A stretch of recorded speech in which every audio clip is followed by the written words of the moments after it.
confessou o fuzilamento de 65 homens, todos bandidos ou almas cebosas, como diz ele. Hélio José Muniz Filho, que mais tarde se chamaria o Elinho Justiceiro, aos 16 anos chegou a chefiar um grupo de justiceiros que eliminavam criminosos que atormentavam ali a região. Foi mais ou menos 66, 65 por aí, longo caminho. Todas criminosas. Todos eles já era fichado, tem um carimbo, né?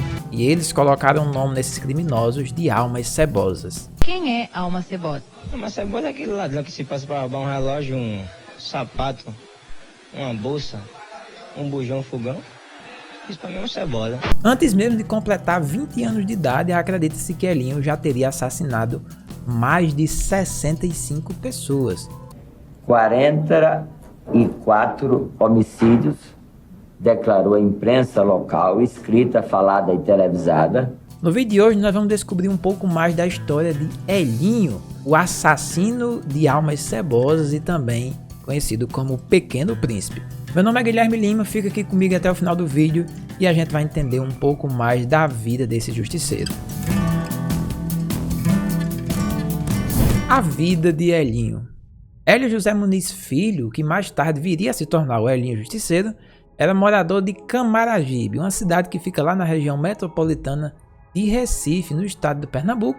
Era de uma família numerosa de 10 irmãos e morava em uma região periférica, nas conhecidas favelas, uma região bem pobre. Ele nasceu no ano de 1977 e no ano de 1993, quando ele completou 16 anos, diante dessa onda de violência que tomava lá a região de Elinho, ele decidiu arregaçar as mangas, e a atividade dele para combater tudo isso começou. O primeiro crime.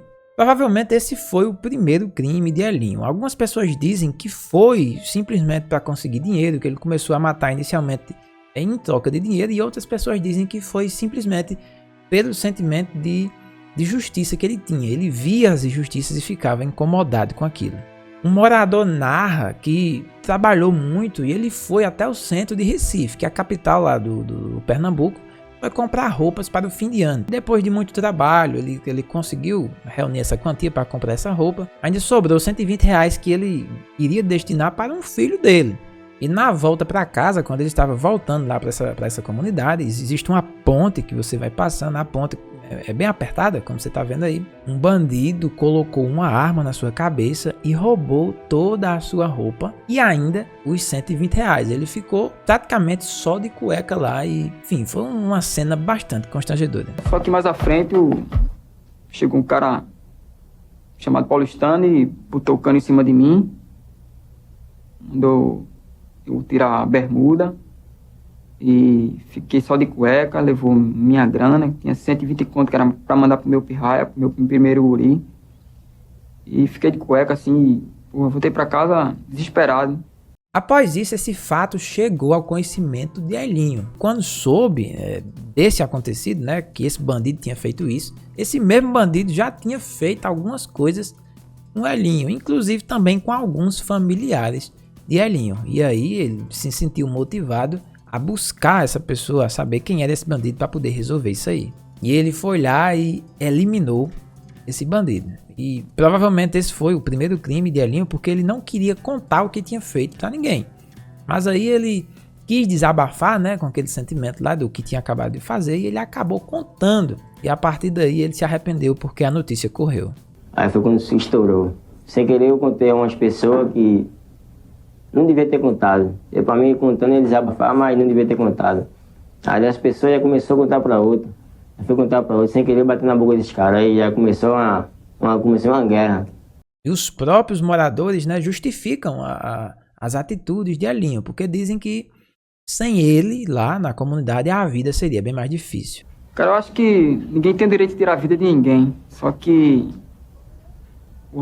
só o cara pensar em sair de casa, bicho, de manhã cedo, e trampar, passar o mês todinho ralando, para no final do mês ganhar 130 conto, chegar um filho da e meter um cano em cima de tu e tomar teu sapato, tomar tua grana e arrombar teu barraco e...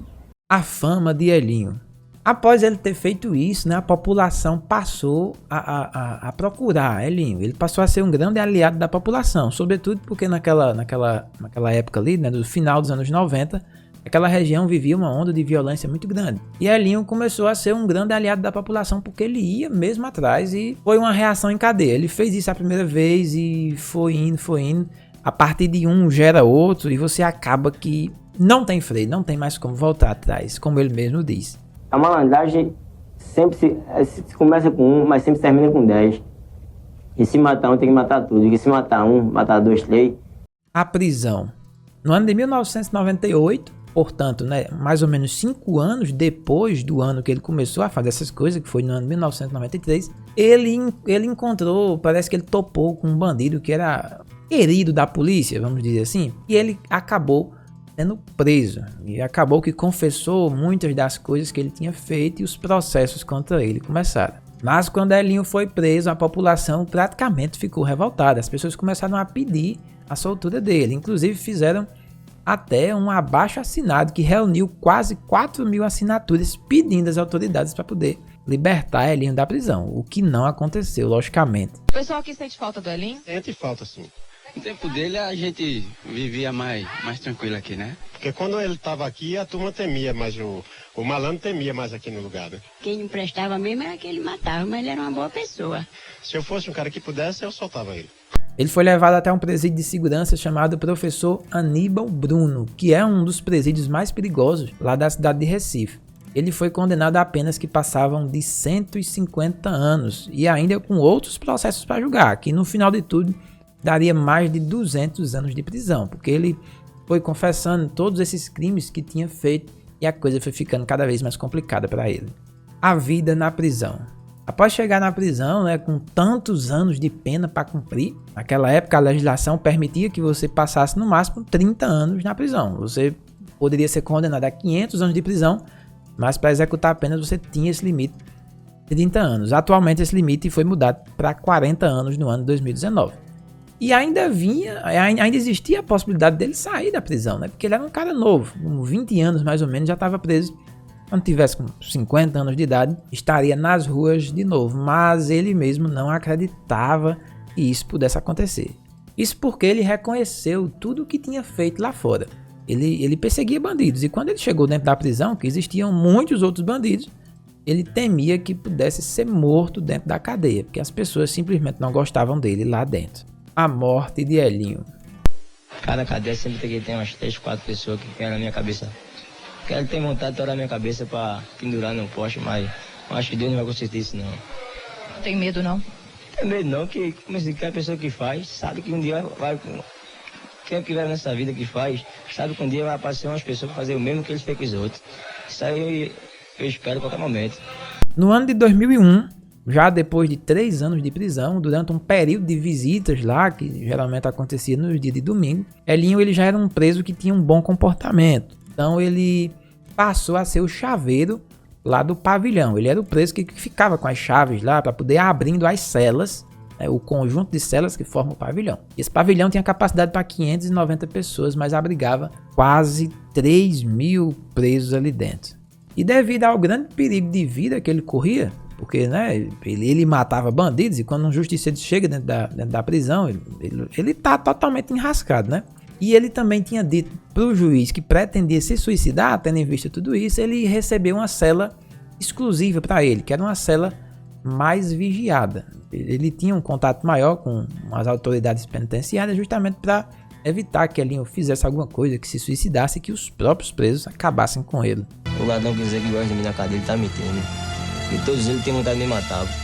E no momento de descuido, quando ele foi fechar a porta de uma cela, lá a cela de número 7, 3 detentos partiram para cima dele com armas brancas, né? Com facas, com estiletes, aquelas coisas que os presos fazem lá dentro. Eles não têm arma de fogo, né? Então eles constroem ali mesmo, sei lá, com hélice de ventilador, com tudo que você imaginar, eles conseguem construir armas e desferiram várias cutiladas no pescoço de Elinho, nas costelas dele. Ele ainda foi socorrido com vida para o hospital, mas ele não escapou, ele morreu. Sabe que um dia vai aparecer umas pessoas para fazer o mesmo que eles fez com os outros. Isso aí eu espero a qualquer momento. E apesar de tudo isso, Elinho ele falava que se conseguisse sair vivo, né, se conseguisse passar por toda essa prisão e pagasse o que ele tinha de cumprir, ele disse que faria tudo novamente. E mais, ainda faria pior. Se eu sair da cadeia, eu vou matar pior do que eu matei. E com isso, né, gera a polêmica, né? E aí? O Elinho, ele era uma pessoa de bem? Ele era uma pessoa que de fato não merecia passar por isso? Ou ele era uma pessoa ruim? Uma pessoa que optou pelo crime, uma pessoa que optou pela vida criminosa, de matar pessoas? E agora eu quero saber a sua opinião. Coloca aqui nos comentários a sua opinião. O que é que você acha da vida do Elinho Justiceiro? Estão aparecendo aqui alguns outros vídeos.